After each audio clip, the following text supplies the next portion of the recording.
السلام عليكم ورحمة الله تعالى وبركاته. معاكم الشيخ الروحاني عبد الكريم أبو إبراهيم. أهلا وسهلا بكم. تلبية لطلب المسلمين. سوف نتكلم في الحلقة المباركة، وهذه الحلقة الثانية لنا على مواقع التواصل الاجتماعي. سوف نتكلم عن السحر. السحر هو تدمير حياة شخص ما على ناحية أو أكثر من ناحية.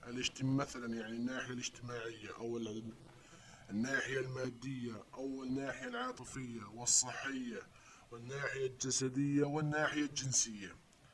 يعني بلغ المجتمع المسلم والتفريق بين الزوجين أو قطع الأرزاق أو تدمير حياة طالب مجتهد.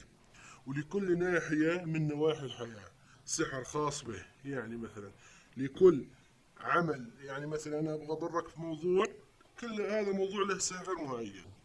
فاهمين علي؟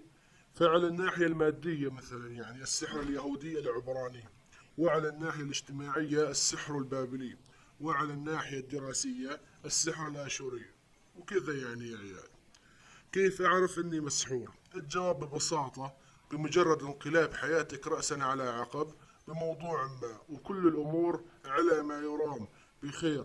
بين ليلة وضحاها تغير كل شيء، تدمر كل شيء. يعني مثلا يعني فسخ خطوبة ناجحة 100%، فسخت الخطوبة في اليوم الثاني. عمل يدر لك ملايين، يفشل هذا العمل في اليوم الثاني، وهكذا. كيف تتعالجون من السحر؟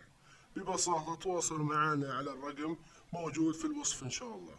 والله خير التوفيق. السلام عليكم ورحمة الله تعالى وبركاته.